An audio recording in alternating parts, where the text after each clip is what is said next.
Syukur adalah setinggi-tinggi ibadah hati. Muslimin muslimat, ibadah hati adalah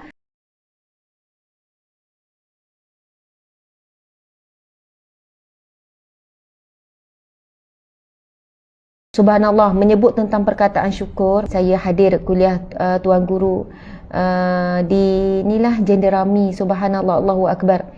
Jadi Al-Fadil Syekh Tuan Guru semalam bila saya sampai, tajuknya adalah masuk bab yang baru, iaitu bab syukur dalam kitab Penawar Bagi Hati. Dalam kitab Penawar Bagi Hati itu menyebutkan bahawasanya sifat syukur adalah semulia-mulia dan setinggi-tinggi sifat. Semulia-mulia dan setinggi-tinggi sifat. Sifat mahmudah, setinggi-tinggi. Subhanallah. Bahkan sifat syukur, muslimin muslimat, ia boleh lebih tinggi daripada sifat sabar, sifat redha, sifat bersangka baik dan semuanya.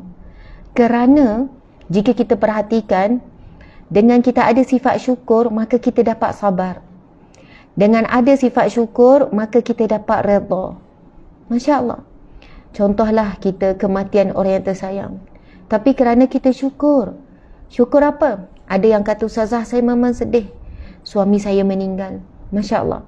Tapi saya syukur Allah masih hidupkan saya, maka saya dapat berbakti lagi kepada suami, iaitu dengan saya setiap hari Jumaat, kan, sedekahkan Yasin, kadang sedekahkan Al-Kafi. Saya teruskan menunaikan sedekah-sedekah. Subhanallah. Maksudnya dia tengok daripada dimensi lain. Dia kata, kalaulah saya yang mati dulu, Ustazah, maksudnya saya dah tak boleh lagi nak dapat pahala, mengumpul pahala berbakti kepada ibu ayah, mengumpul pahala berbakti kepada suami dan sebagainya. Bahkan dia kata, Ustazah, kalau Ustazah nak tahu, bagi saya lah, memang saya sedih. Kita semua mengharapkan. Saya sama juga. Saya kalau dulu kata biarlah saya mati dulu, sebab saya tak boleh, rasa tak kuat nak menghadapi kematian suami. Contoh ya, subhanallah. Tapi bila Allah takdirkan suami yang pergi dulu dalam mengejut dan sebagainya, saya kumpul kekuatan, Masya Allah, yang mana saya melihat pada diri saya lah penilaian. Dia kata, saya lebih banyak berbakti kepada arwah saat setelah mati berbanding saat ketika hidup. Kita kan manusia biasa, Ustazah, saat masih hidup, saya bukan banyak pun berdoa pada suami. Saya kurang mendoakan dia. Lepas tu saya selalu hilang sabar dengan dia, kan. Saya selalu begini-begini, biasalah. Tapi bila dah tak ada, Ustazah, Allahu Akbar, tak tinggal doa pada dia setiap kali lepas solat bertahun-tahun. Tidak tinggal, bahkan ia menguatkan saya melakukan ibadah, sebab saya mengharapkan saya nak bertemu lagi dengan dia. Pertama, saya kena pastikan perjuangan saya sekarang ni, pastikan saya menjadi ahli syurga Allah, anak-anak ahli syurga Allah.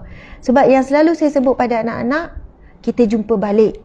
Kita akan jumpa balik ayah. Kita akan jumpa balik abi. Kita akan jumpa balik ayah. Dekat syurga, bila anak-anak tanya, dekat syurga, subhanallah.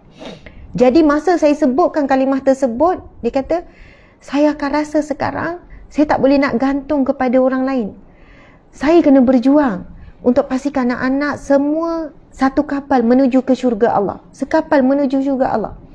Sebagaimana satu kapal Nabi Nuh alaihi salam. Dan saya juga kena bantu suami. Kan? Selalu minta ampun bagi suami, mendoakan suami, memberikan hadiah bacaan-bacaan untuk suami, supaya memastikan suami juga layak bersama-sama masuk ke syurga Allah. Subhanallah, Allahu Akbar. Sebab itu, bila kita baca dalam Penawar Bagi Hati, sama ada kitab turas, kitab kuning ataupun kitab ni, memang dituliskan syukur adalah setinggi-tinggi ibadah hati. Muslimin muslimat, ibadah hati adalah sabar, syukur, bersangka baik, khusyuk. Nampak tak? Tak nampak. Mana lebih utama, ibadah zahir ke ibadah batin?